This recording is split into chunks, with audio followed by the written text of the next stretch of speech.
어머니, 아직 살아계셨네요?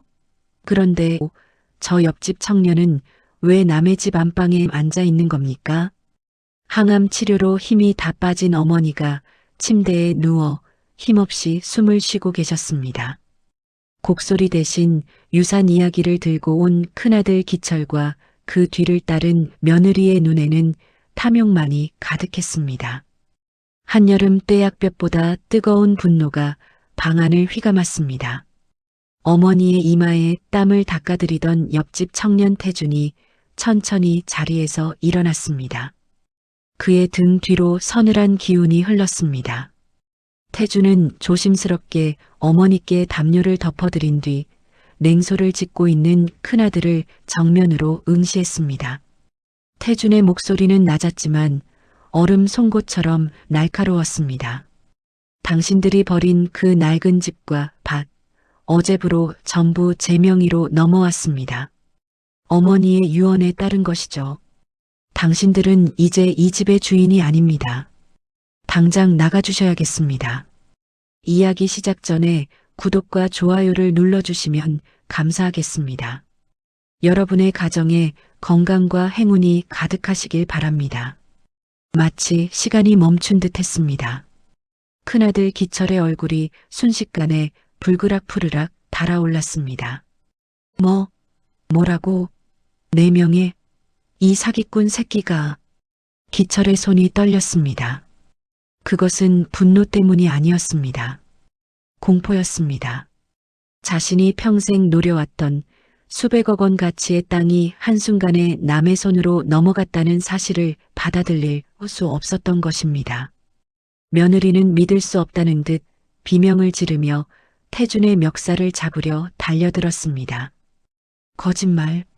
우리 어머니가 제정신이 아니셨을 때 속인 거죠? 이 사기꾼. 경찰 불러요. 당장 경찰 불러. 하지만 태준은 미동도 하지 않았습니다. 그가 들고 있는 서류 뭉치를 탁자 위에 천천히 내려놓았습니다. 그 안에는 어머니가 평생 기록해온 자식들의 학대 증거들이 고스란히 담겨 있었습니다. 은행 거래 내역, 병원 진단서, 그리고 자식들이 어머니를 방치하고 학대한 CCTV 영상까지. 여기 공증까지 마친 증여 계약서가 있습니다. 어머니는 완전한 의식 상태에서 본인의 의지로 이 모든 것을 결정하셨습니다. 정신감정서도 첨부되어 있고요. 법적으로 아무 하자가 없습니다. 태준이 서류를 한 장씩 넘기며 설명할 때마다 기철의 얼굴은 점점 더 창백해졌습니다. 그리고 이건 당신들이 어머니를 방치하고 학대한 증거들입니다. 노인복지법 위반, 유기죄, 폭행죄. 원하신다면 지금 당장 고소할 수도 있습니다. 기철은 급히 어머니가 누워있는 침대로 다가갔습니다. 그의 목소리는 갑자기 애원조로 바뀌었습니다. 어머니, 정신 차리세요. 이놈이 어머니를 속인 거예요. 우리가 어머니 친자식이잖아요. 그동안 우리가 얼마나 효도했는데. 침대에 누워 계시던 순자 여사가 천천히, 아주 천천히 눈을 떴습니다.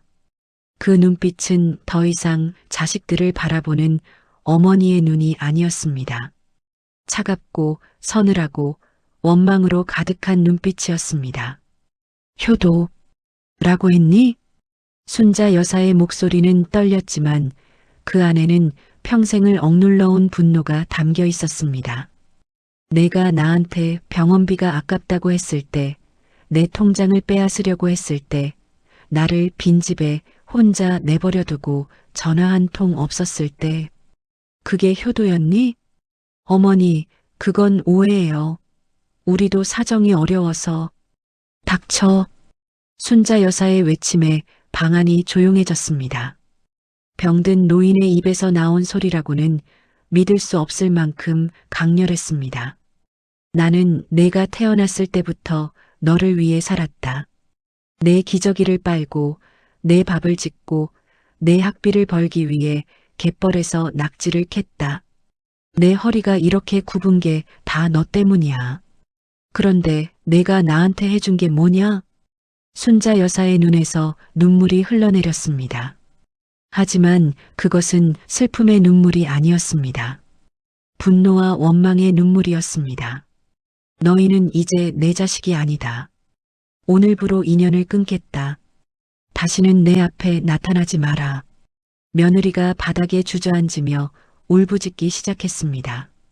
아이고, 이게 무슨 일이에요? 어머니, 제발 정신 차리세요.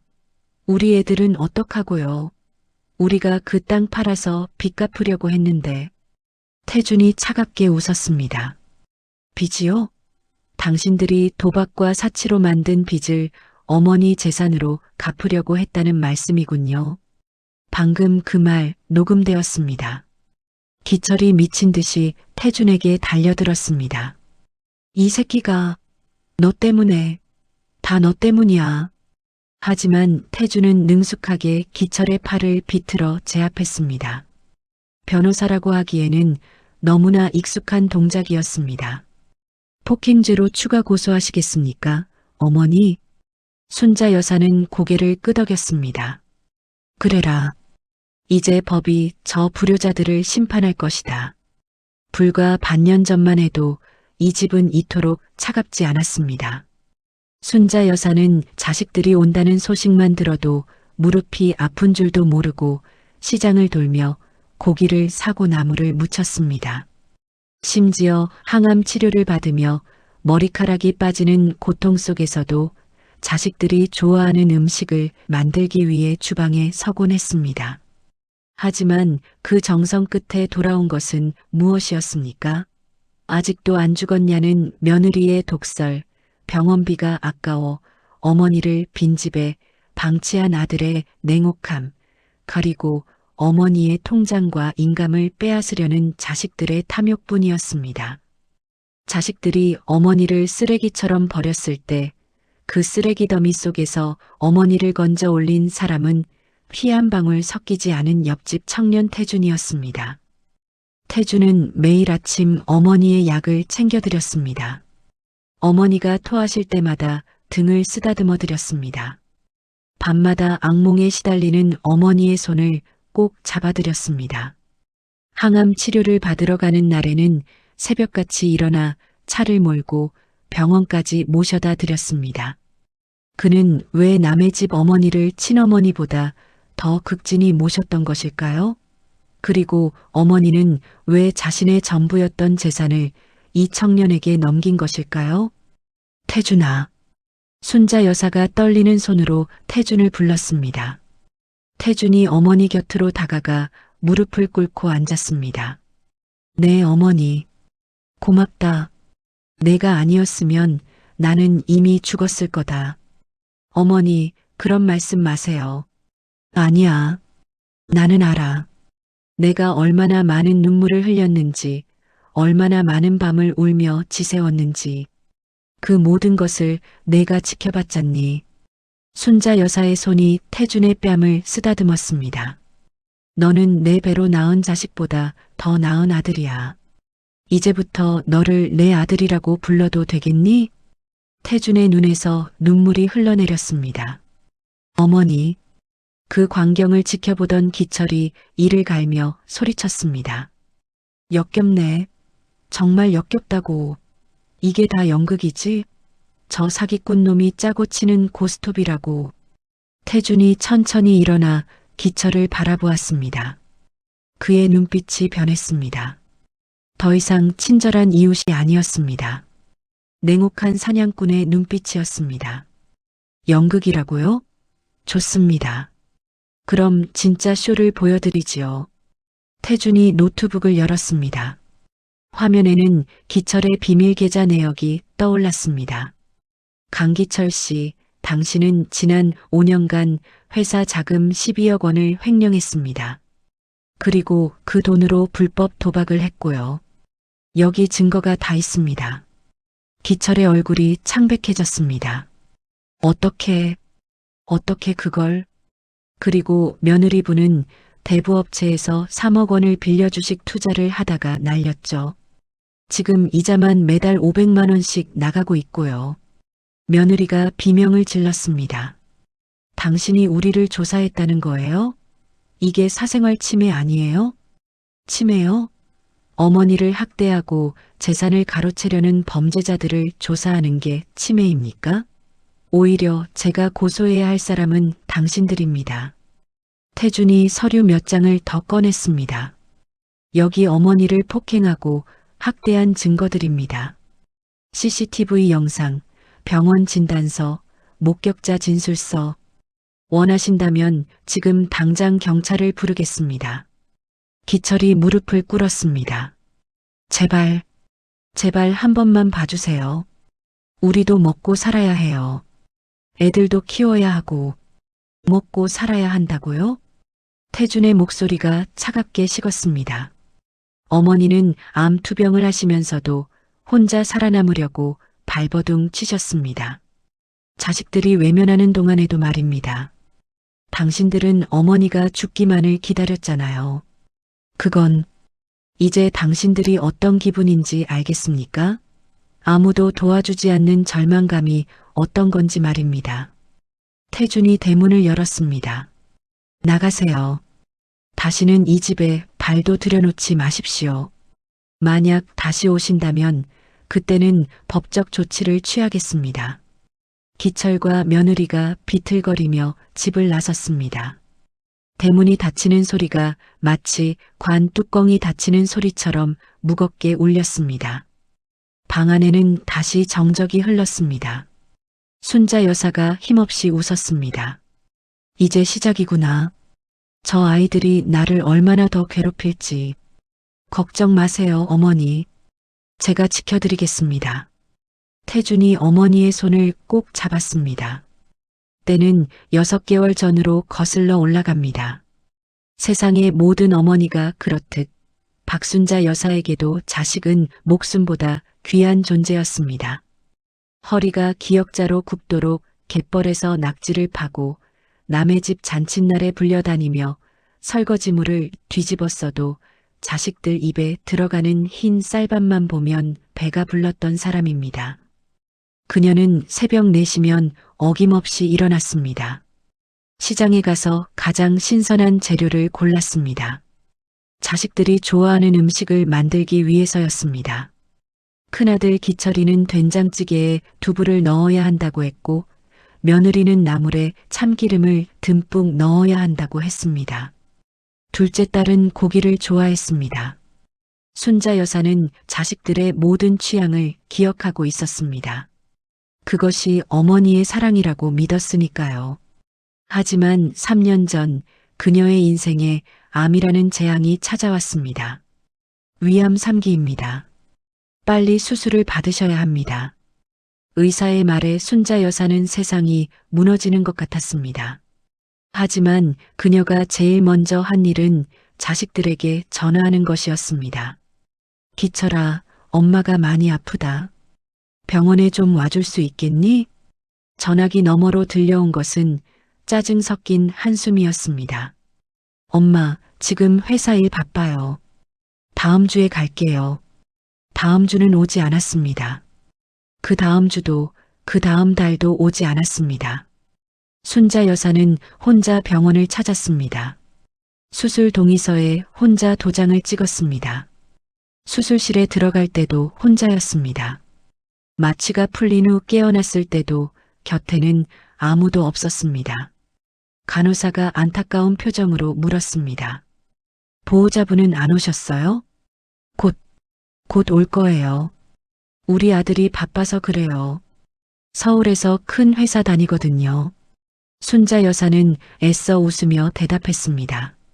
하지만 그 웃음 뒤에 얼마나 많은 눈물이 숨어 있었는지 아무도 몰랐습니다.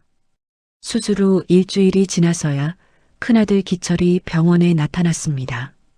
하지만 그는 어머니의 안부를 묻지 않았습니다. 제일 먼저 물은 것은 수술비였습니다. 엄마, 수술비가 얼마나 나왔어요? 3천만 원 정도. 나왔다. 3천만 원. 기철의 목소리가 높아졌습니다. 엄마, 그 돈이 어디서 나와요? 내가 지금 회사에서 승진하려고 얼마나 돈이 필요한데. 순자 여사는 아무 말도 하지 못했습니다. 자신의 목숨을 살리기 위한 수술비가 아들에게는 아까운 돈이었던 것입니다. 그리고 엄마, 항암 치료는 굳이 안 받아도 되지 않아요? 그거 돈만 엄청 나가고 효과도 별로라던데. 기철아, 엄마도 이제 나이가 있으시잖아요. 순리대로 사시는 게 낫지 않을까요? 애들 키우는데도 돈이 얼마나 드는데. 그날 밤 순자 여사는 병원 화장실에서 목 놓아 울었습니다. 변기에 앉아 입을 막고 소리내어 울었습니다. 자식들이 듣지 못하게, 간호사들이 듣지 못하게. 퇴원 후 상황은 더 나빠졌습니다. 며느리가 집에 찾아왔습니다. 순자 여사는 반가운 마음에 손수 음식을 준비했습니다. 하지만 며느리의 입에서 나온 말은 잔인했습니다. 어머니, 그 집 하시고 우리랑 같이 사시는 게 어때요? 어차피 혼자 사시기 힘드시잖아요. 순자 여사는 잠시 기뻤습니다. 아, 며느리가 나를 모시려고 하는구나. 하지만 며느리의 다음 말에 그 기쁨은 산산조각이 났습니다. 집 팔면 5억은 나올 거예요. 그걸로 우리 빚 좀 갚고 남은 돈으로 작은 원룸이나 하나 구해드릴게요. 그게 서로에게 좋잖아요. 내가 평생 살아온 집을. 어머니, 지금 뭐가 중요해요? 어차피 곧. 아니, 어머니 혼자 그 큰 집에서 뭐 하세요? 관리하기도 힘드시잖아요. 며느리는 차마 어차피 곧 죽을 텐데라는 말을 삼켰지만 순자 여사는 그 말을 다 들은 것처럼 가슴이 무너졌습니다. 그날 이후 자식들의 방문은 더 잦아졌습니다. 하지만 그것은 어머니를 보러 온 것이 아니었습니다. 집 문서를 찾으러, 통장을 찾으러, 인감을 찾으러 온 것이었습니다. 어머니, 인감 도장 어디 있어요? 좀 급하게 써야 하는데. 엄마, 아버지 땅 문서 어디 두셨어요? 우리가 정리 좀 해놔야겠어요. 어머니, 통장 비밀번호 좀 알려주세요. 혹시 모르니까 우리가 알아야 하잖아요. 순자 여사는 매번 거절했습니다. 하지만 그럴 때마다 돌아오는 것은 욕설과 폭언이었습니다. 에이, 진짜. 나이 드시더니 완전 고집불통이 되셨네. 우리가 뭐 훔쳐갈 것 같아요? 자식들도 못 믿으세요? 알았어요, 알았어. 그냥 혼자 사세요. 나중에 쓸쓸하게 죽어도 우리한테 연락하지 마세요. 그리고 정말로 자식들은 오지 않았습니다. 항암 치료가 시작되었습니다. 순자 여사는 혼자 버스를 타고 병원에 갔습니다. 항암 주사를 맞고 토하면서도 혼자 집에 돌아왔습니다. 머리카락이 한 움큼씩 빠져도 혼자 청소기로 치웠습니다. 밤마다 통증이 너무 심해서 잠을 이룰 수 없었습니다. 진통제를 먹어도 소용이 없었습니다.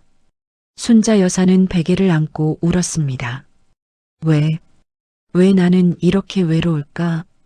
더 견디기 힘든 것은 육체적 고통이 아니라 정신적 고통이었습니다. 자식들이 자신을 버렸다는 사실이, 자신이 평생을 바친 자식들이 자신의 죽음만을 기다린다는 사실이 그녀의 영혼을 갉아먹었습니다. 어느 날 순자 여사는 더 이상 버틸 수 없었습니다. 식음을 전폐했습니다. 약도 먹지 않았습니다. 그냥 죽고 싶었습니다. 이렇게 외롭게 사는 것보다 차라리 죽는 게 나아. 그렇게 사흘이 지났을 때였습니다. 마당에서 인기척이 들렸습니다. 순자 여사는 또 자식들이 돈 찾으러 왔나 하는 생각에 눈도 뜨고 싶지 않았습니다. 하지만 문을 여는 사람은 자식이 아니었습니다. 할머니, 괜찮으세요? 낯선 청년이었습니다. 20대 후반으로 보이는 깔끔한 인상의 청년이 약 봉지와 죽 그릇을 들고 서 있었습니다. 누구세요? 옆집에 새로 이사온 한태준이라고 합니다. 할머니께서 며칠째 움직이시는 소리가 안 들려서 걱정이 되어 왔습니다. 태주는 방 안을 둘러보았습니다. 먹지 않은 약들이 여기저기 널려 있었고 쓰레기통에는 토한 흔적이 있었습니다. 낡은 이불은 땀으로 흠뻑 젖어 있었습니다. 할머니, 이러시면 안 됩니다. 일단 죽이라도 조금 드세요. 태주는 순자 여사를 일으켜 앉히고 한 숟가락씩 떠서 입에 넣어 주었습니다. 천천히, 천천히 드세요. 순자 여사의 눈에서 눈물이 흘러내렸습니다. 자식들도 해주지 않은 일을 생판 남인 청년이 하고 있었습니다. 왜 나 같은 노인네를, 할머니 사람이 사람을 돕는데 이유가 필요한가요? 태준의 말에 순자 여사는 더욱 울었습니다. 그날부터 태준은 매일 순자 여사를 찾아왔습니다. 아침에는 죽을 쏘아왔고 저녁에는 약을 챙겨주었습니다. 청소도 해주고 빨래도 해주었습니다. 청년 미안하구나. 내가 아무것도 해줄 수 있는 게 없는데. 할머니, 제가 할머니를 돕는 건 대가를 바라서가 아닙니다. 그냥 할머니가 외로워 보여서입니다. 순자 여사는 점점 태준에게 의지하게 되었습니다. 자식보다 더 자식 같은 청년이었습니다. 하지만 이 사실을 알게 된 자식들은 분노했습니다. 한 달 후 기철이 갑자기 집에 들이닥쳤습니다. 엄마, 옆집 청년이랑 친하게 지낸다며? 그놈이 누군지 알아? 사기꾼이야, 사기꾼. 엄마 재산 노리고 접근한 거라고. 기철아, 그 친구는? 친구라고? 엄마가 정신이 없으시네. 나이 드시니까 판단력도 흐려지신 거야. 기철은 태준이 옆집에 있는 것을 보고 달려갔습니다. 아, 너 뭐하는 놈이야? 태준은 마당에서 정원을 정리하고 있었습니다. 안녕하세요. 저는 옆집에 사는. 옆집? 웃기고 있네. 너 우리 엄마 재산 노리고 접근한 거지? 이 사기꾼 놈아. 기철이 태준의 멱살을 잡았습니다. 태준은 침착하게 기철의 손을 떼어냈습니다. 저는 단지 어르신을 돕고 있을 뿐입니다. 돕는다고? 남의 집 노인네를? 말이 돼? 분명히 뭔가 꿍꿍이가 있는 거지. 그때 순자 여사가 나왔습니다. 기철아, 그만해. 엄마, 이놈이 엄마를 이용하는 거 모르세요? 나중에 재산 다 빼앗길 거예요. 재산? 내가 내 재산을 걱정하는 척하지 마라. 순자 여사의 목소리가 떨렸습니다. 내가 아플 때 너는 어디 있었니? 내가 혼자 병원에 갈 때 너는 뭐 했니? 내가 토하고 아파할 때 너는 왜 안 왔니? 엄마, 그건 나도 바빠서. 바빠서? 너는 늘 바빠. 내가 죽을 때도 바쁘다고 안 올 거지? 순자 여사의 말에 기철은 아무 말도 하지 못했습니다. 이 친구는 내가 하지 않은 일을 해주고 있어. 그런데 내가 뭘 따질 자격이 있니? 기철은 분하다는 표정으로 태준을 노려보았습니다. 좋아요. 엄마가 그렇게 나오시면 나도 할 말이 없네요. 하지만 나중에 후회하지 마세요. 기철이 떠난 후 순자 여사는 태준에게 사과했습니다. 미안하구나, 태준아. 내 자식이 너한테 무례하게 굴어서. 괜찮습니다, 할머니. 저는 상관없어요. 하지만 태준의 눈빛은 차갑게 가라앉아 있었습니다. 그는 이미 알고 있었습니다. 이 자식들이 얼마나 탐욕스러운지, 얼마나 잔인한지. 그리고 그는 결심했습니다. 이 어머니를 지키겠다고. 그리고 저 불효자들에게 반드시 대가를 치르게 하겠다고. 그날 밤 태준은 자신의 과거를 떠올렸습니다. 20년 전 자신이 거지 소년이었을 때를 말입니다. 그때 자신에게 유일하게 따뜻함을 베풀어준 사람이 바로 순자 여사였습니다. 식당 뒷문에서 굶주린 자신에게 밥을 주고 손에 돈을 쥐어주며 공부해서 훌륭한 사람이 되라고 했던 그 따뜻한 손길. 어머니, 이제 제가 은혜를 갚을 차례입니다. 태주는 노트북을 열었습니다. 화면에는 기철의 비리 자료들이 떠올랐습니다. 회사 자금 횡령, 탈세, 불법 도박. 당신들이 어머니를 버렸듯이 나도 당신들을 벼랑 끝으로 몰아붙일 것입니다. 태준의 입가에 차가운 미소가 번졌습니다. 복수는 이미 시작되고 있었습니다. 사람의 탈을 썼다고 해서 다 사람이 아니라는 것을 순자 여사는 제 배 아파 낳은 자식들을 보며 뼈저리게 깨달았습니다. 암세포가 장기를 갉아먹는 고통보다 더 지독한 것은 눈앞에서 제 무덤을 파헤치는 자식들의 탐욕스러운 손길이었습니다. 태준이 집을 비운 어느 날 밤이었습니다. 순자 여사는 진통제를 먹고 간신히 잠들어 있었습니다. 그때 현관문이 삐걱 열리는 소리가 들렸습니다. 큰아들 기철과 며느리 미숙이 몰래 집에 들어온 것입니다. 그들은 손전등을 켜고 집안을 살피기 시작했습니다. 여보, 빨리빨리 해요. 그 옆집 놈이 돌아오기 전에 찾아야 한다고요. 며느리 미숙의 목소리가 떨렸습니다. 탐욕과 초조함이 뒤섞인 목소리였습니다. 알았어. 분명히 이 집 어딘가에 있을 거야. 우리 아버지가 평생 모은 땅 문서랑 금가락지들. 기철은 안방으로 들어갔습니다. 침대에서 신음하며 잠든 어머니를 힐끗 보고는 장롱을 열기 시작했습니다. 서랍이 하나씩 열렸습니다. 옷가지들이 바닥에 내팽개쳐졌습니다. 하지만 원하는 것은 나오지 않았습니다. 에이, 여기 없네. 기철이 짜증을 내며 다른 서랍을 열었습니다. 이번에는 낡은 앨범들이 쏟아져 나왔습니다.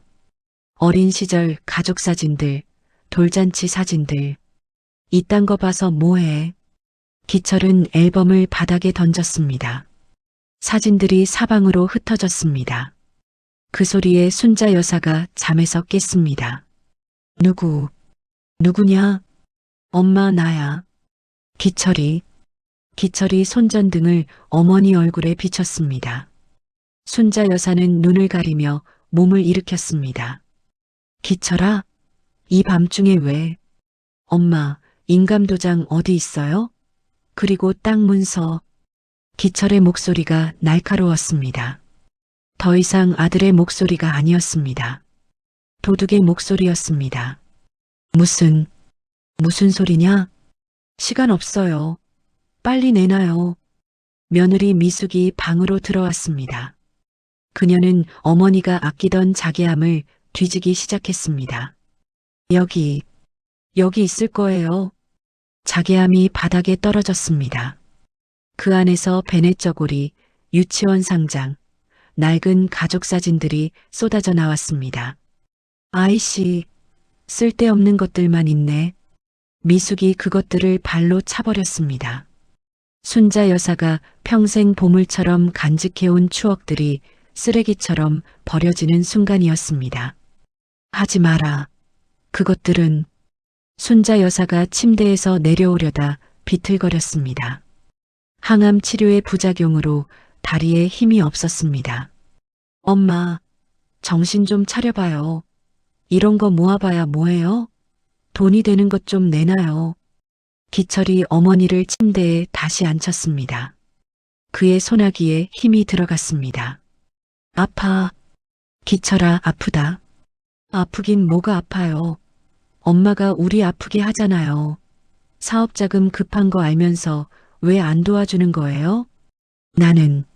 나는 그런 돈 없다. 거짓말. 분명히 있어. 아버지가 남긴 땅이 얼마나 많은데. 기철의 목소리가 점점 커졌습니다. 그는 어머니의 어깨를 흔들었습니다. 여보, 저기 저 서랍. 미숙이 벽장을 발견했습니다.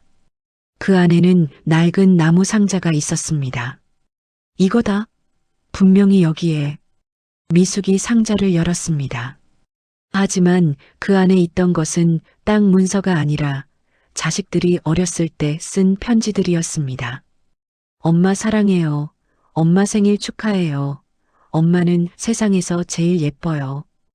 어린 글씨로 삐뚤빨뚤 쓴 편지들이 가득했습니다. 이딴 게 뭐야? 미숙이 편지들을 바닥에 버렸습니다. 어머니, 제발 좀 협조해 주세요. 인감 도장만 찍으면 돼요. 그럼 우리가 알아서 할게요. 미숙이 가방에서 서류를 꺼냈습니다. 이미 준비해 온 것이었습니다. 토지 매매 계약서, 위임장. 이거 여기 도장만 찍으면 돼요. 네. 미숙이 순자 여사의 손을 잡았습니다. 억지로 펴려고 했습니다. 안 돼. 안 돼. 순자 여사가 손을 빼려고 했지만 힘이 없었습니다. 암 투병으로 기력을 잃은 노인의 손은 너무나 약했습니다. 엄마, 가만히 계세요. 금방 끝나니까. 기철이 어머니의 팔을 붙잡았습니다. 그리고 인주를 가져왔습니다. 어머니, 미안해요. 하지만 우리도 살아야 해요. 미숙이 순자 여사의 엄지손가락에 억지로 인주를 묻혔습니다. 싫다. 싫어. 순자 여사가 저항했습니다. 하지만 두 사람의 힘을 당해낼 수 없었습니다. 바로 그때였습니다. 지금 뭐 하시는 겁니까? 방문이 거칠게 열렸습니다. 태준이었습니다. 그는 외출했다가 집에 불이 켜진 것을 보고 이상함을 느끼고 달려온 것이었습니다. 너는 기철이 당황했습니다. 태준은 재빨리 상황을 파악했습니다. 바닥에 어질러진 물건들, 어머니의 빨갛게 부은 손가락, 그리고 서류들. 어르신을 상대로 강압적으로 도장을 찍게 하는 건 강요죄입니다. 지금 당장 손 떼세요. 태준의 목소리는 차갑고 단호했습니다. 이제 더 이상 친절한 이웃의 목소리가 아니었습니다. 너 누군데 남의 집안일에 간섭이야. 기철이 소리쳤습니다. 남의 집안일이라고요? 태준이 냉소를 지었습니다. 노인을 학대하고 재산을 강탈하는 건 집안일이 아니라 범죄입니다. 뭐? 범죄? 우리가 우리 엄마한테 뭘 어쩐다는 거야? 여기 봐요. 태준이 휴대폰을 들어 보였습니다. 화면에는 녹화 중이라는 표시가 떠 있었습니다. 방금 당신들이 한 모든 행동이 녹화되었습니다. 노인학대, 강요, 주거침입. 경찰에 신고하면 당신들은 최소 징역 3년입니다. 기철과 미숙의 얼굴이 새하얘졌습니다. 너 이 새끼가. 기철이 태준에게 달려들었습니다. 하지만 태준은 능숙하게 기철의 팔을 비틀어 제압했습니다. 으악! 기철이 바닥에 쓰러졌습니다. 폭행도 추가하시겠습니까? 태준의 목소리는 얼음처럼 차가웠습니다. 미숙이 울기 시작했습니다. 제발이요. 우리도 사정이 있어요.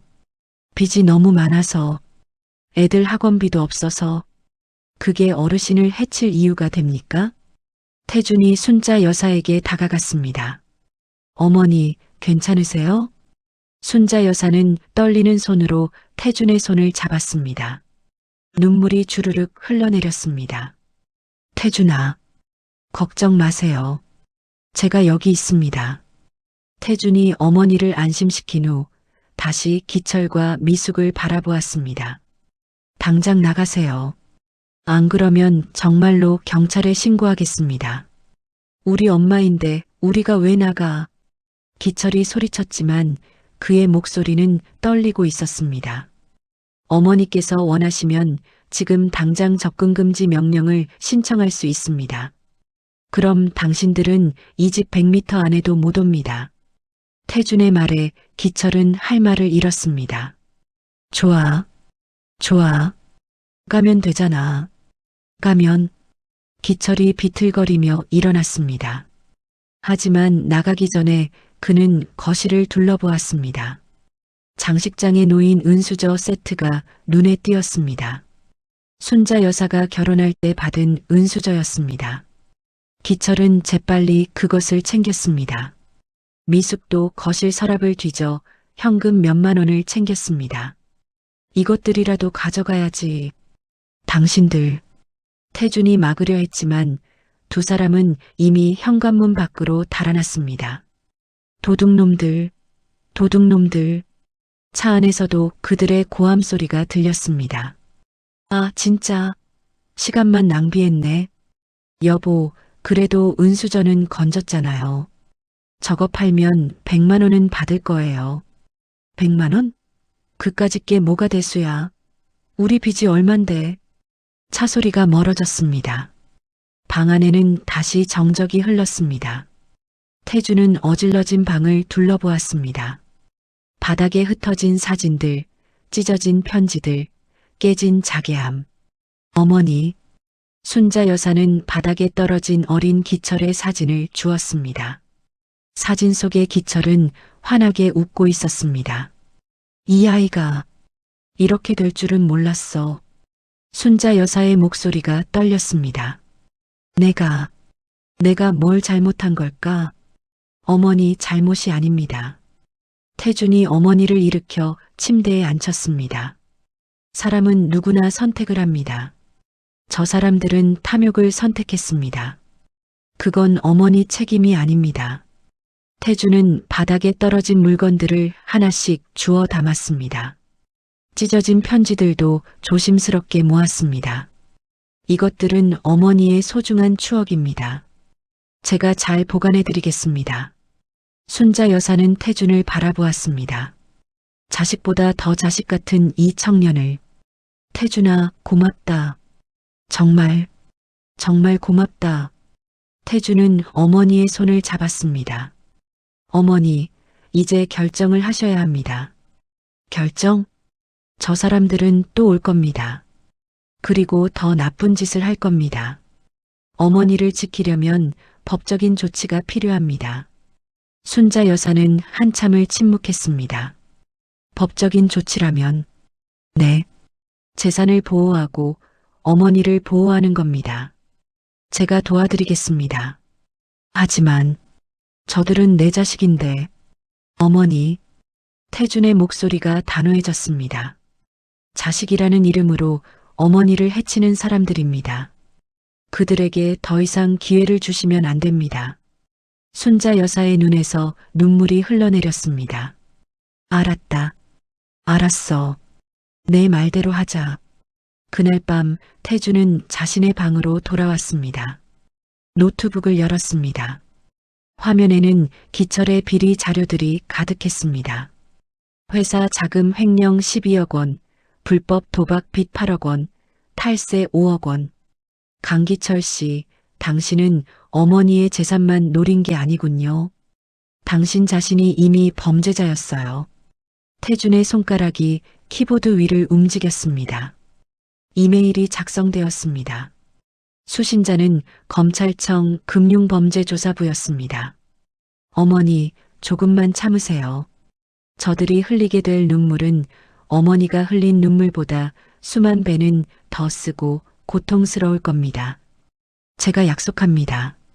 태준은 전화를 걸었습니다. 여보세요, 대표님. 준비 다 됐습니다. 전화기 너머로 누군가의 목소리가 들렸습니다. 강기철 씨 회사의 비리 장부와 탈세 정황 전부 확보했습니다. 언제든 검찰에 제출할 수 있습니다. 좋습니다. 하지만 아직은 때가 아닙니다. 조금 더 기다립시다. 저들이 스스로 무덤을 더 깊이 파게 만듭시다. 태준의 입가에 서늘한 미소가 번졌습니다. 어둠이 짙게 깔린 시골집 뒷마당, 복수의 칼날이 천천히 그러나 확실하게 갈아지고 있었습니다. 이제 곧 자식들이 그토록 갈망하던 돈이 그들을 파멸로 이끄는 독이 든 성배가 되어 돌아갈 시간이었습니다. 세상에서 가장 무서운 것은 칼이 아니라 사랑하는 사람의 배신입니다. 순자 여사는 이제 그 칼날을 직접 갈아 자식들의 본성을 시험하기로 결심했습니다. 며칠 뒤 순자 여사는 태준의 도움을 받아 큰아들 기철, 며느리 미숙, 그리고 평소 제사 때조차 얼굴을 비추지 않던 둘째 딸 은희까지 모두 고향집으로 불러 모았습니다. 엄마가 중요한 얘기가 있다고 하셨어요. 빨리 와보래요. 태준의 전화를 받은 자식들은 드디어 노인네가 항복하고 재산을 넘겨주려나 보다 하는 기대감에 부풀어 있었습니다. 기철은 오는 길에 이미 외제차 매장 카탈로그를 검색했고 며느리는 강남 아파트 시세를 확인했습니다. 그들의 손에는 어머니를 위한 따뜻한 음식 대신 재산을 빠르게 처분하기 위한 계약서와 위임장이 들려 있었습니다.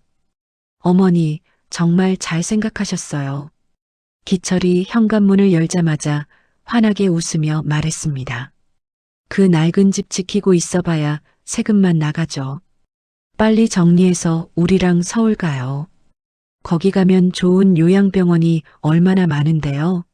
하지만 방으로 들어선 자식들의 눈에 가장 먼저 들어온 것은 어머니의 초췌한 얼굴이 아니었습니다. 집안 곳곳에 빈틈없이 붙어있는 선홍색 압류 딱지들이었습니다. TV 위에 냉장고에 장롱에 심지어 식탁 위까지 빨간 종이들이 집안의 생기를 빨아먹고 있었습니다. 이게 뭐예요? 미숙이 떨리는 목소리로 물었습니다. 순자 여사는 기침을 하며 간신히 입을 열었습니다. 기철아, 미안하다. 사실 이 집이며 땅이며 이미 내 것이 아니게 됐다. 네, 그게 무슨 친척 보증을 잘못 써서 이 집이 경매로 넘어갔어. 지금 당장 갚아야 할 빚이 5억이 넘는단다. 방안이 얼어붙었습니다. 태준이 서류를 내밀며 설명을 덧붙였습니다. 어머님께서 10년 전 친척 보증을 서셨는데 그 빚이 이자를 계속 불려서 지금은 5억이 넘습니다. 오늘 자식분들을 부른 건 이 빚을 어떻게 나눠서 갚으실지 상의하기 위해서입니다. 5억이라는 단어가 떨어지자마자 미숙은 비명을 지르며 뒤로 물러섰습니다. 안 돼요. 안 돼. 우리도 빚이 많아요. 기철의 얼굴은 순식간에 불그락푸르락 달아올랐습니다. 조금 전까지 부드럽던 목소리가 쇳소리로 변했습니다. 그게 무슨 소리예요? 보증? 아니, 그 나이 먹도록 자식들한테 집만 되면 어떡합니까? 둘째 딸 은희가 한술 더 떴습니다. 어머니, 저번에 제가 보낸 100만 원 돌려주세요. 빚쟁이한테 돈 보낼 줄 알았으면 안 보냈어요. 순자 여사는 무너지는 가슴을 부여잡고 기어가듯 기철의 바짓가랑이를 붙잡았습니다. 기철아, 그래도 나 지금 몸이 너무 아프다. 갈 곳도 없는데 나 좀 걷어주면 안 되겠니? 단칸방이라도 좋으니. 그것은 순자 여사가 자식들에게 던진 마지막 시험이었습니다. 하지만 기철은 어머니의 손을 거칠게 뿌리쳤습니다. 거두긴요. 우리가 자선사업가예요? 오늘부로 저 어머니랑 연 끊을 겁니다. 기철은 분에 못 이겨 거실 테이블 위에 물컵을 벽에 던져 깨뜨렸습니다. 파편이 순자 여사의 손등을 스쳐 피가 맺혔지만 자식들 중 누구도 신경 쓰지 않았습니다. 여보, 빨리 가요. 여기 있다가 우리까지 망해요. 세 사람은 허겁지겁 짐을 챙겨 집을 빠져나갔습니다. 자동차 시동 소리와 흙먼지가 멀어질 때까지 방 안에는 죽음보다 깊은 침묵만이 감돌았습니다. 한참 뒤 바닥에 엎드려 있던 순자 여사가 천천히 몸을 일으켰습니다. 그녀의 눈에서는 더 이상 맑은 눈물이 나오지 않았습니다. 오직 핏빛 원앙과 냉기만이 서려 있었습니다. 잘했다, 태준아. 덕분에 저 괴물들의 진짜 모습을 똑똑히 봤구나. 순자 여사가 손등의 피를 닦아내며 낮게 말했습니다. 이제 저들에게 알려주거라. 방금 저들이 발로 차버린 것이 5억 빚더미가 아니라 500억 가치의 땅과 금광이었다는 걸. 저들이 찢어버린 게 사실은 신이 내린 마지막 기회였다는 것을 말이다. 태준이 고개를 끄덕였습니다. 네, 어머니. 이제 저들은 제 입으로 상속을 포기했습니다. 법적으로도 완벽합니다. 그렇습니다. 이 모든 것은 태준과 순자 여사가 밤을 새워 짠 정교한 연극이었습니다. 집안의 압류딱지는 문구점에서 산 빨간 종이었고 5억에 빚은 탐욕스러운 자식들을 걸러내기 위한 거짓이었습니다. 자식들은 스스로 천륜을 끊었습니다. 이제 그들은 어머니의 거대한 재산에 손가락 하나 댈 권리를 영원히 잃어버린 것입니다. 태주는 노트북을 열고 암호화된 파일을 해제했습니다. 화면에는 기철의 횡령 내역과 며느리의 불법 도박 기록들이 폭포수처럼 쏟아졌습니다. 어머니, 이제부터가 진짜 시작입니다. 저들이 가장 무서워하는 게 뭔지 압니다. 돈 때문에 어머니를 버렸으니 이제 그 돈 때문에 어떻게 무너지는지 보게 될 겁니다. 태준의 입가에 냉혹한 미소가 번졌습니다. 칠흑 같은 어둠이 깔린 시골집 뒷마당, 복수의 서막이 조용히 올라가고 있었습니다. 자식들이 어머니를 빚더미 노인네라며 버리고 간 지 일주일이 지났습니다. 서울로 도망치듯 올라온 기철과 미숙의 삶은 평탄하지 않았습니다. 어머니 재산으로 빚을 갚으려던 계획이 무산되자 기철의 회사는 부도 위기에 몰렸고 미숙은 사채업자들의 독촉 전화에 시달렸습니다. 그러던 중 고향 마을에 사는 먼 친척으로부터 이상한 소문이 들려왔습니다. 기철아, 너네 어머니 집 앞에 비싼 검은 차들이 줄 서 있더라. 그 옆집 청년도 갑자기 정장 쫙 빼입고 다니고 아무래도 이상해. 그 전화 한 통이 기철의 잠자던 탐욕에 불을 지폈습니다. 빈털털이라더니 고급차가 드나든다고? 기철과 미숙은 그 길로 다시 고향으로 차를 몰았습니다. 도착한 기철의 눈앞에 믿기 힘든 광경이 펼쳐졌습니다.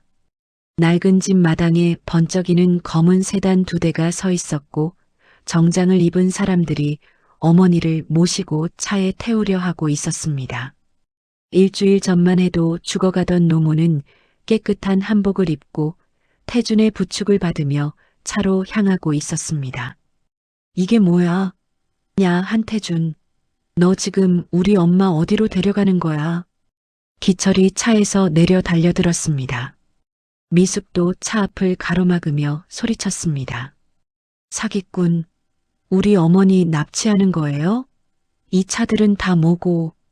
태주는 당황한 기색 없이 차갑게 그들을 내려다보았습니다. 납치요? 어머님은 본인의 정당한 권리를 찾으러 가시는 길입니다. 자식분들은 이미 스스로 상속을 포기하고 연을 끊으셨죠. 상속 포기? 그건 내가 속여서 쓴 거잖아. 기철이 미리 준비해온 몽둥이를 휘두르며 달려들었습니다. 너 이리 와. 오늘 죽고 나 죽자. 기철이 태준에게 달려드는 순간 차 뒤에서 경호원들이 나타나 기철의 팔을 꺾어 바닥에 눌렀습니다. 사람 살려. 여기 사기꾼이 우리 시어머니 재산 가로채요. 미숙이 동네 사람들에게 소리쳤지만 사람들은 싸늘했습니다. 자식들이 어머니를 버린 날을 온 마을이 다 알고 있었기 때문입니다. 태준이 바닥에 엎드린 기철의 귀에 대고 나직하게 속삭였습니다. 당신들이 버린 건 5억 빚이 아니라 당신들 인생을 바꿀 마지막 기회였습니다. 지금 이 난동 전부 녹화되고 있습니다. 노인학대, 주거침입, 특수폭행 미수. 변호사인 제가 장담하건대 당신들은 오늘 이후로 햇빛 보기 힘들 겁니다. 변호사라는 단어에 기철의 눈동자가 흔들렸습니다. 뭐? 변호사?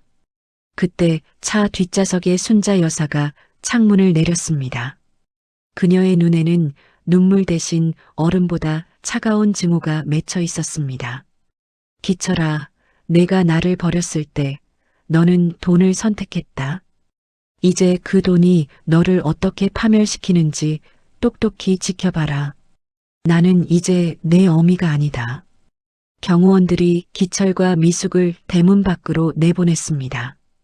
자식들은 흙먼지를 뒤집어 쓴 채 절규했지만 대문은 단호하게 닫혔습니다. 기철은 포기하지 않았습니다. 서울로 올라가 평소 알던 변호사와 손을 잡았습니다. 그 청년 분명히 우리 엄마를 세뇌한 거야. 치매 노인 유인해서 재산 갈취한 걸로 고소해. 그리고 언론에 퍼뜨려. 기철은 태준을 범죄자로 몰아 사회적으로 매장시키려는 음모를 꾸미기 시작했습니다. 그들은 순자 여사의 병원 기록을 조작하고 태준이 어머니에게 약물을 투여했다는 거짓 증언을 만들어 경찰에 제보했습니다. 며칠 후 태준의 사무실로 수사관들이 들이닥쳤습니다. 어머니의 집도 경찰차가 에워쌌습니다. 기철은 멀리서 그 광경을 지켜보며 비열한 미소를 지었습니다. 그래, 어디 한번 끝까지 가보자. 그 돈 절대 남한테 못 넘겨줘. 복수의 사이다를 들이키기 직전 태준과 순자 여사에게 거대한 법적 위기가 닥쳐온 것입니다. 승부는 이제 법정으로 옮겨갔습니다. 칠흑 같은 어둠 속에 다시 한번 폭풍우가 몰아치기 시작했습니다. 경찰의 사이렌 소리가 고요한 마을의 공기를 찢었습니다. 기철이 고용한 변호사와 수사관들이 들이닥치자 동네 사람들이 수군거리기 시작했습니다. 기철은 기세등등하게 수사관들 앞에서 태준을 가리켰습니다. 보세요. 저놈이 우리 치매 걸린 어머니를 홀려서 재산을 가로챘어요. 당장 수갑 채워요. 수사관들이 태준에게 다가왔습니다. 하지만 태준은 당황하는 기색이 전혀 없었습니다. 오히려 그는 천천히 품 안에서 낡은 종이 한 장을 꺼냈습니다. 그것은 어느 식당 영수증 뒷면이었습니다. 비뚤비뚤한 글씨로 이렇게 적혀 있었습니다. 배고플 때 언제든 오너라. 너는 반드시 훌륭한 사람이 될 게다.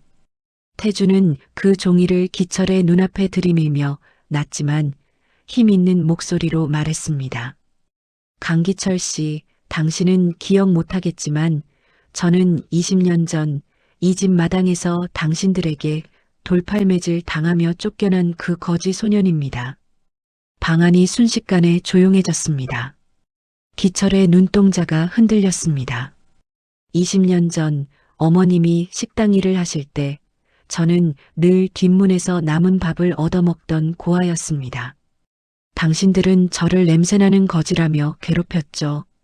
하지만 어머님은 당신들 몰래 제 손에 5만 원을 쥐어주셨습니다. 태준의 목소리가 떨렸습니다. 이건 내 비상금이니 아무도 모르게 가져가서 공부해라. 너는 꼭 남을 돕는 사람이 되어야 한다고 하셨습니다. 당신들이 그 돈으로 술 마시고 놀 때 저는 그 5만 원을 가슴에 품고 피눈물 흘리며 공부했습니다. 저는 그날 이후 단 한순간도 어머님을 잊은 적이 없습니다. 당신들이 어머님을 돈 나오는 구멍으로 여기며 방치할 때 저는 어머님이 주신 희망으로 대한민국 최고의 변호사가 되었습니다. 태준이 정장을 털어내자 품 안에서 변호사 배지가 드러났습니다. 수사관들이 움찔하며 뒤로 물러섰습니다. 기철의 변호사는 태준의 얼굴을 확인하자마자 안색이 창백해졌습니다. 아니, 당신 로펌 정의의 강태준 대표 변호사? 기철의 변호사는 떨며 기철의 손을 뿌리쳤습니다. 기철 씨, 이분은 당신이 건드릴 수 있는 분이 아닙니다. 재벌 비리부터 정치인 부정까지 잡아낸 괴물이라고요. 상황은 순식간에 역전되었습니다. 태준은 수사관들에게 어머니의 정신감정 소견서를 제출했습니다. 거기에는 순자 여사가 치매가 아니며 오히려 자식들의 학대로 극심한 스트레스를 겪고 있다는 전문의 진단이 명확히 적혀 있었습니다. 그리고 이것은 자식들이 어머님을 폭행하고 재산을 강탈하려 한 CCTV 영상입니다. 태준이 태블릿을 수사관에게 건넸습니다.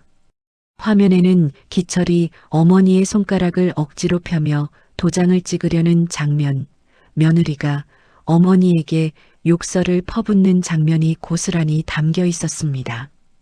이제 누가 범죄자인지 확실합니까?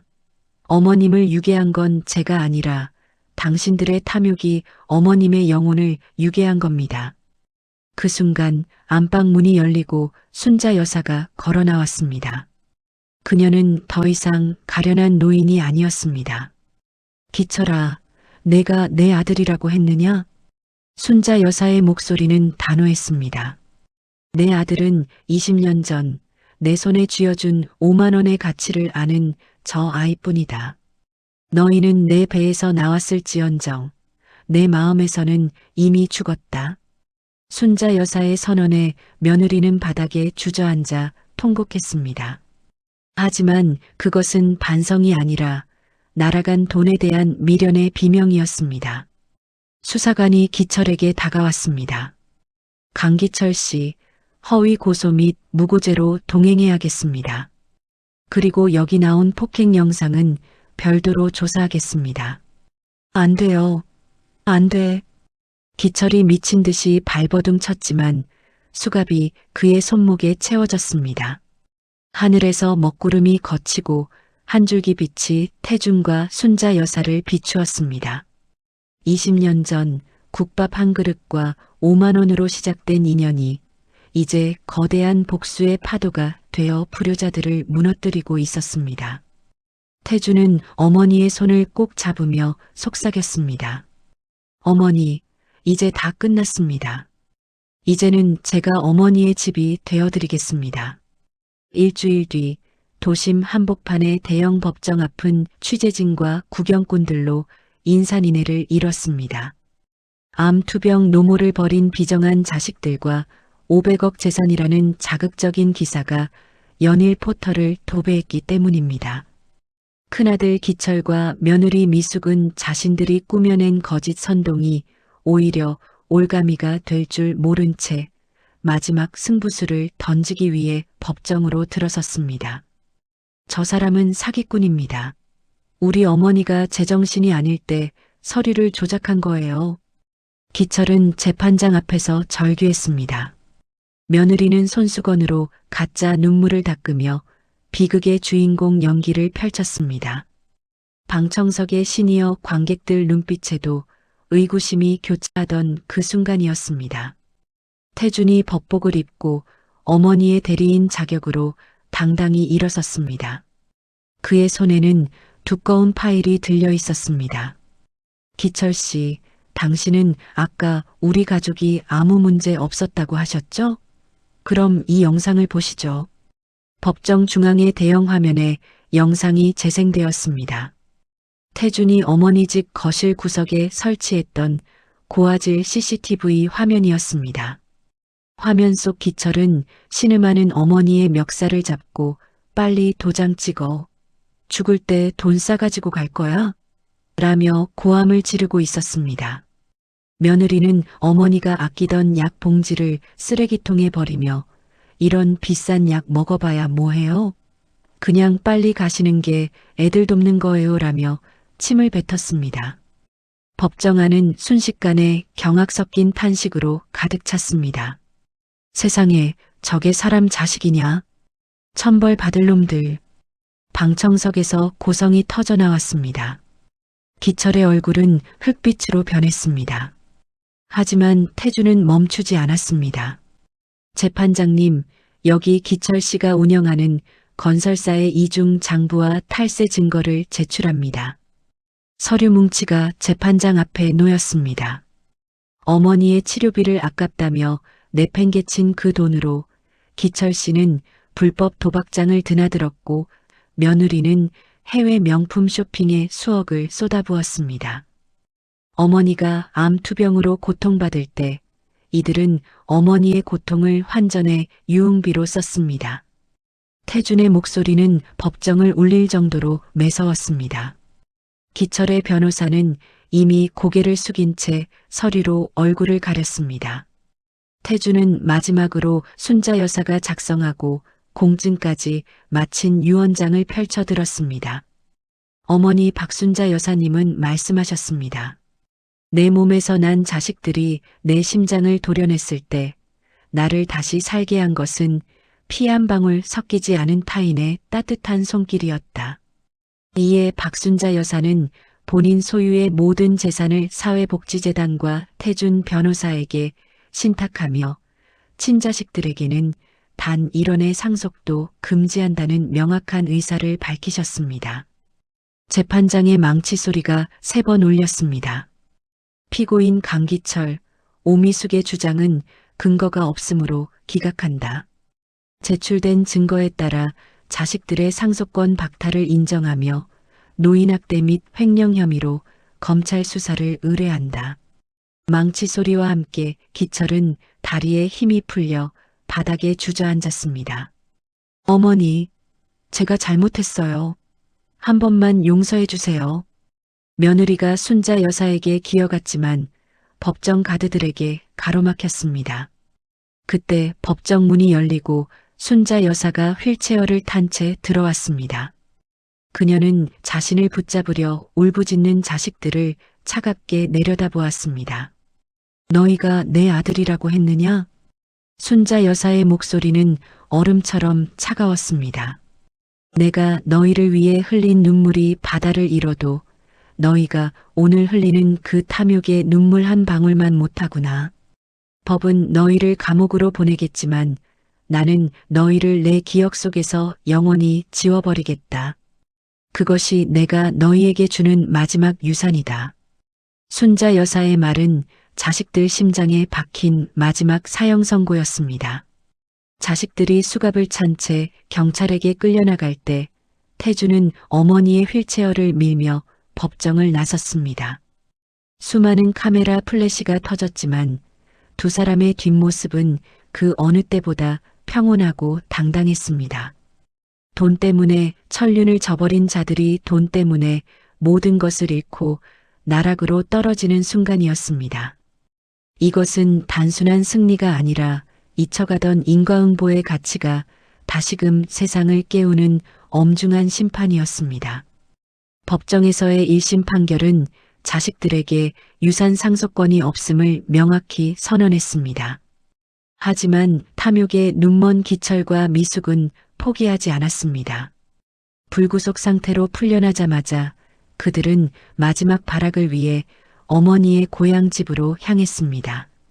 머릿속에는 오직 하나, 집안 어딘가에 숨겨진 금괴라도 훔쳐 달아나야겠다는 추악한 생각뿐이었습니다. 이 사기꾼, 법이고 뭐고 다 필요 없어. 이 집은 내 아버지 유산이야. 기철은 광기 어린 모습으로 태준의 멱살을 잡았습니다. 며느리는 집안 가구들을 발로 차며 금괴 어디 숨겼어? 라고 비명을 질렀습니다. 하지만 태준은 미동도 하지 않았습니다. 오히려 차가운 미소를 지으며 품에서 서류를 꺼냈습니다. 강기철 씨, 당신들이 법정 판결 후에도 여기까지 온 건 최악의 선택이었습니다. 이 집은 이미 일주일 전 어머님 뜻에 따라 재단으로 귀속되었습니다. 그리고 지금 당신들이 저지르는 주거침입과 재물손괴, 이 모든 장면이 실시간으로 경찰서에 전송되고 있습니다. 태준의 말이 끝나기 무섭게 마당으로 경찰차 사이렌 소리가 들렸습니다. 안방 문이 열리고 휠체어를 탄 순자 여사가 나타났습니다. 며느리는 낡은 자개함을 안고 도망치려다 경찰에게 가로막혔습니다. 며느리는 바닥에 주저앉아 자개함을 억지로 열었습니다. 하지만 그 안에서 쏟아진 것은 눈부신 황금이 아니었습니다. 낡아서 올이 다 풀린 베넷 저고리 3벌, 그리고 자식들이 초등학생 때 어버이날에 건넸던 색바랜 종이 카네이션들이었습니다. 너희가 찾던 보물이 고작 이것이냐? 순자 여사의 목소리가 낮고 깊게 울렸습니다. 나는 평생 이것들이 내 목숨보다 귀한 보물인 줄 알았다. 너희가 나를 굶기고 때려도 이 종이꽃 하나를 보며 참아왔어. 그런데 너희는 이 꽃을 짓밟고 내 심장을 도려냈구나. 순자 여사는 떨리는 손으로 종이 카네이션을 집어 기철의 얼굴 앞에 던졌습니다. 이제 내게 이 종이는 쓰레기만도 못하다. 너희도 마찬가지야.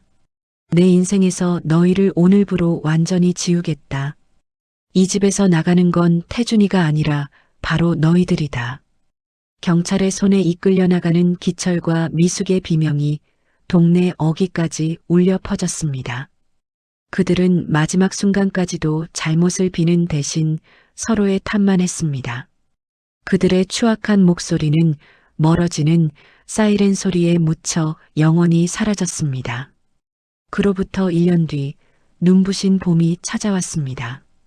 기철과 미숙은 법정 구속 이후 횡령과 노인학대 혐의로 실형을 선고받고 차가운 감옥에 수감되었습니다.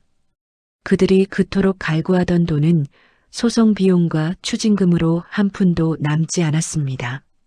둘째 딸 은희 역시 오빠의 비리에 가담한 정황이 드러나 재산을 모두 몰수당하고 지하 단칸방에서 입에 풀칠하며 살아간다는 소식이 들렸습니다.